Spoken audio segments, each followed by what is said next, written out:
How can one learn to take responsibility, deal with problems, and develop analytical thinking? One option is to take personal development courses, upgrade specific skills, or listen to various gurus. But there is a much simpler way to learn all this, through self-irony. But what if we are talking about society and the state on a much larger scale? This is where satire comes to the rescue. Salam alaikum, this is Feed, and today we will talk about the past and present of socio-political satire in Azerbaijan, the role it played in shaping public consciousness during the turbulent 20th century, and why it remains relevant today. And at the end, our traditional question, Getih.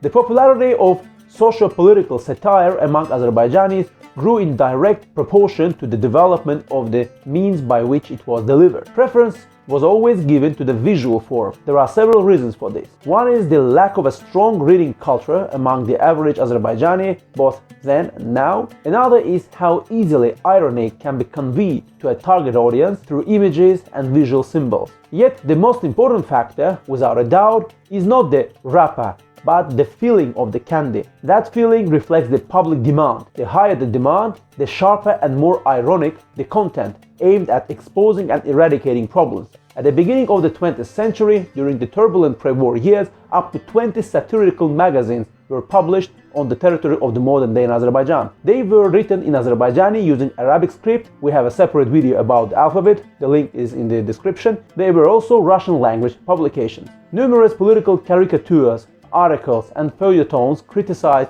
officials, the military and foreign occupiers, exposing religious fanaticism, ignorance and bureaucratic arbitrariness. Some publications ceased to exist after just a few issues, but they were also long-lived ones.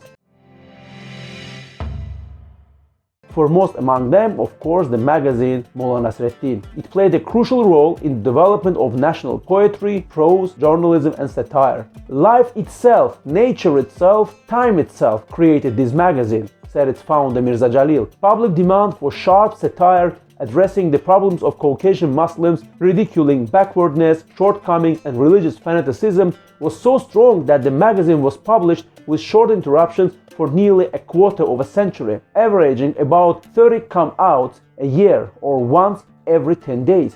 The magazine helped readers identify the roots of social injustice, backwardness and mass ignorance. It harshly criticized those who forbade their children, especially girls, from receiving an education. Naturally, those who were criticized hated the magazine. Religious figures cursed it, and the authorities shut it down. Molla Nasreddin played a tremendous role in shaping public and cultural consciousness, reflecting many aspects of everyday life. Although after the 1917 October Revolution the magazine's policy shifted towards supporting Soviet power, it was ultimately closed under the heavy censorship pressure during the rise of the totalitarian USSR.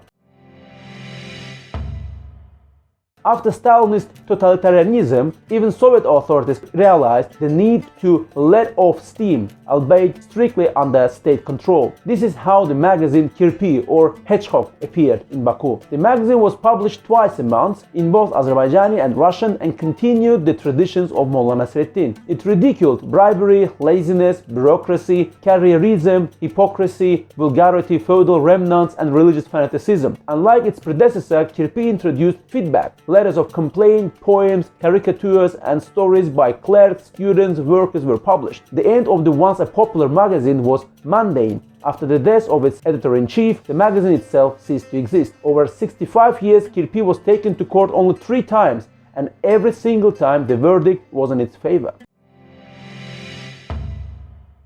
Parallel to print media in the early stagnation years of the 1970s, socio-political satire began to make its way onto television. The satirical newsreel magazine Mozalan appeared in Azerbaijan. Its sketches criticized social vices, shortcomings and everyday problems. Like many state-funded projects, the newsreel closed in the 1990s only to reappear at the turn of 2000s and 2010s under the name Biz, which literally means owl. To be fair, this is satire of rather limited scope, where, as the creators themselves say, belonged nostalgic stories are presented in a new format. The undisputed flagship of television satire during the first decades of Azerbaijan's independence was the program Gulp, Door Handle, which aired on both state and private television for more than 20 years. In a humorous form, it exposed bribery, social issues, and other problems through fictional and satirical characters.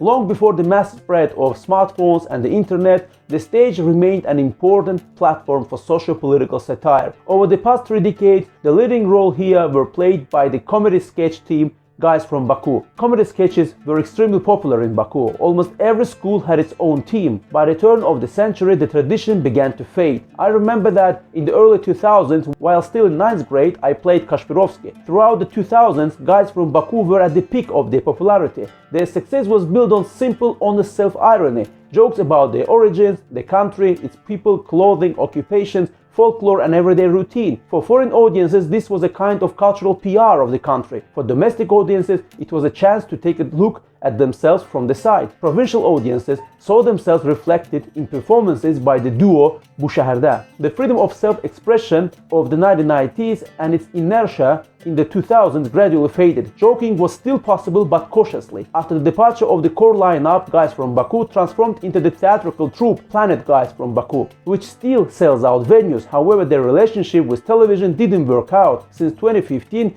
they haven't been shown on TV. Rumor has it this is due to their sharp jokes about officials, although the artists themselves insist they have never crossed any red lines. If in the early 2000s jokes about doctors whose hands you'd better not to fall into caused laughter, today, against the backdrop of news about fatal medical errors, they no longer sound like jokes. And the sketch from a decade ago in which an experienced head of an executive authority mocks an inexperienced colleague trying to do the right thing now looks more tragicomic. Satire is criticism wrapped in humor and should never be confused with insult. It must be healthy, objective, and above all constructive. Satire is like some fresh air from an open window that disperses the stench in a closed room and prevents the mind from stagnating, or like a river flowing into a reservoir, keeping it from turning into a swamp. As a public demand and a mirror of society, satire is essential for organizing the normal functioning of social life, both at the everyday level between people and at the level of society and the state. And how relevant and effective is socio-political satire on the internet today? Subscribe, like, hit the bell, leave comments and share this video with friends. By the way, this video is also available in Russian, and remember, there is no good or bad culture. There is simply a different culture. Salamat kalın.